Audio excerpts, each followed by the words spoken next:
श्री स्वामी समर्थ. स्वामी म्हणतात, मी तुलाच सांगतोय. तुला वाटतं की सर्व काही अशक्य आहे, पण देवाला सर्व काही शक्य आहे. प्रत्येकाला आनंदी ठेवणे आपल्या हातात नसले तरी प्रत्येकाबरोबर आनंदी राहता आले पाहिजे. स्वतःसाठी सत्य, इतरांबद्दल प्रेम आणि सर्वांबद्दल करुणा हे जीवनाचे समीकरण आहे. स्वामी म्हणतात, माणुसकीला वाव देणारी माणसं शोधा, माणुसकीचा आव आणणारी नको. जीवनात आनंद हा मिठाईसारखा चाखावा आणि दुःख हे औषधासारखं गिळावं. आयुष्यात जिंकण्यासाठी जिद्द असली पाहिजे, हरण्यासाठी तर मनातली भीतीच पुरेशी असते.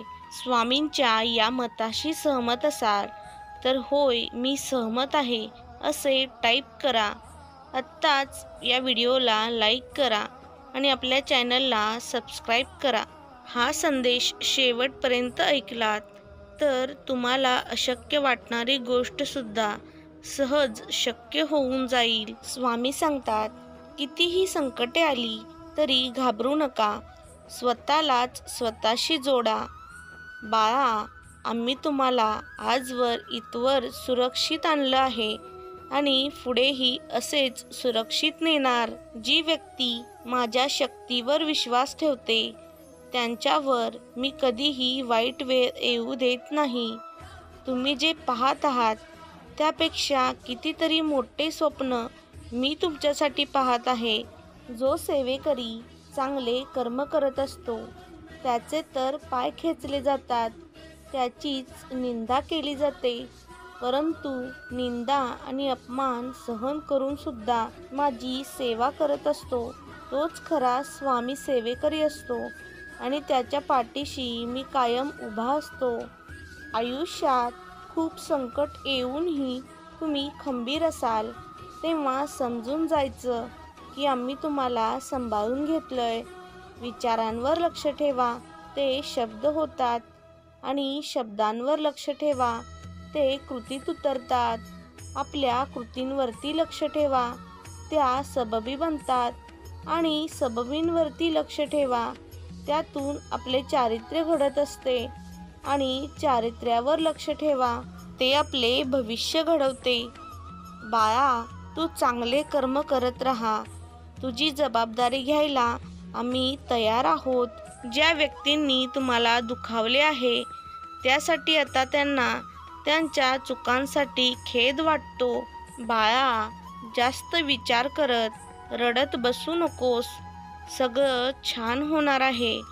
तुझ्या आयुष्यात सुख स्वतःच्या पावलांनी चालत येणार आहे.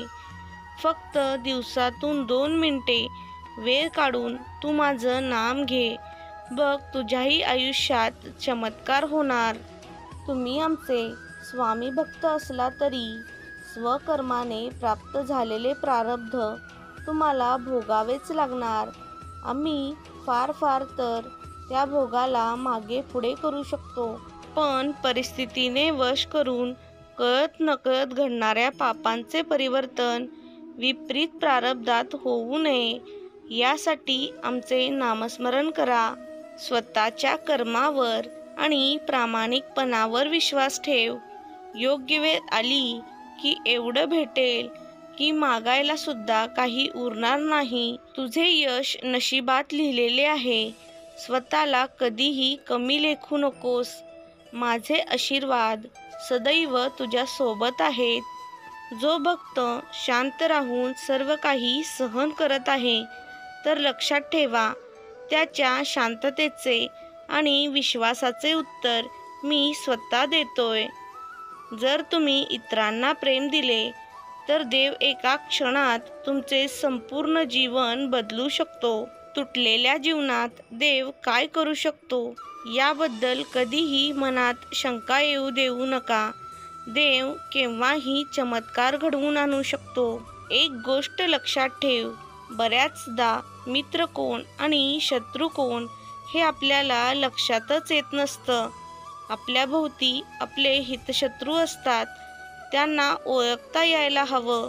आपण जर त्यांच्या वरवरच्या बोलण्यावर विसंबून राहिलो तर ते आपल्याला महागात पडू शकतं. स्वामी सांगतात, कुणा वाचून कुणाचं काहीच अडत नाही, कोणतंच नाही आणि कसलंच नाही, कारण सांभाळणारे आम्ही असतो. सहमत असाल तर स्वामी आई माझ्या पाठीशी नेहमी राहा असे कमेंट करा. एक गोष्ट लक्षात ठेव बाळा, जेव्हा भक्ताचे ईश्वराकडे जाण्याचे मार्ग बंद होतात तेव्हा ईश्वर भक्ताकडे येतो. त्यामुळे तू कितीही दुःखात असलास तरी घाबरू नकोस. मी सर्व काही ठीक करणार आहे. भूतकाळाचं दुःख नसावं, वर्तमान काळाचा अहंकार नसावा, भविष्यकाळाचा मोह नसावा. साधं सोपं जगावं आणि दिलखुलास हसावं. राग आल्यावर रुसावं, पण झालं गेलं तिथल्या तिथं सोडावं. भिवू नकोस, मी तुझ्या पाठीशी आहे. बाळा, तू जेवढं गमावलं आहेस त्यापेक्षा जास्त तुला मिळणार आहे. फक्त आमच्यावर विश्वास ठेवून संयम ठेव, सगळं ठीक होईल. भगवंताला प्रत्येक भक्त प्यारा असतो आणि जोपर्यंत भक्त दुःखी आहे तोपर्यंत भगवंत सेवा कशी स्वीकारेल? चिंता करू नकोस, सर्व काही ठीक होईल. तुम्ही देवावर जितका विश्वास ठेवता तितका तो तुम्हाला आश्चर्यचकित करतो. स्वामी म्हणत आहे, क्षमा करण्याची वेळ आली आहे. राग सोडून द्या. तुम्हाला दुखापत सहन करण्याची गरज नाही. जे तुझ्या भाग्यात लिहिलंय तेच घडणार आहे. आणखीन एक आत्म्यासारखा सुंदर मार्गदर्शक कुणीच नसतो, हे ध्यानात ठेवा. सगळं काही मनासारखं मिळणार, फक्त धीर हवा आणि माझ्यावर विश्वास ठेवा. चमत्कारासाठी तयार असाल तर होय स्वामी, मी तयार आहे असे टाईप करा. स्वामी सांगतात, आशा कधीही गमावू नका. जेव्हा तुम्हाला वाटते की सगळे काही संपले आहे तेव्हा देव तुम्हाला एक चमत्कार पाठवतो. धीर धरा, कारण कायम काहीच राहत नाही. काळ हा नक्की बदलतोच. बाळा, तू कशासाठी धीर धरला आहेस हे मी जाणतो आहे. तुझ्या संयमाचे फळ तुला नक्कीच मिळणार, यावरती विश्वास ठेव. भिवू नकोस, मी सदैव तुझ्या पाठीशी आहे. बाळा, आम्ही होतो, आम्ही आहोत आणि आम्ही असणार आहे. तू फक्त विश्वास ठेव आणि आजच्या वेदनेपेक्षा जे उद्या साध्य होणार आहे त्यावरती लक्ष ठेव. जगात कोणतीच गोष्ट विनाकारण घडत नसते. जिथे तुझी सहनशक्ती संपेल तिथे मी असेन, हे लक्षात ठेव.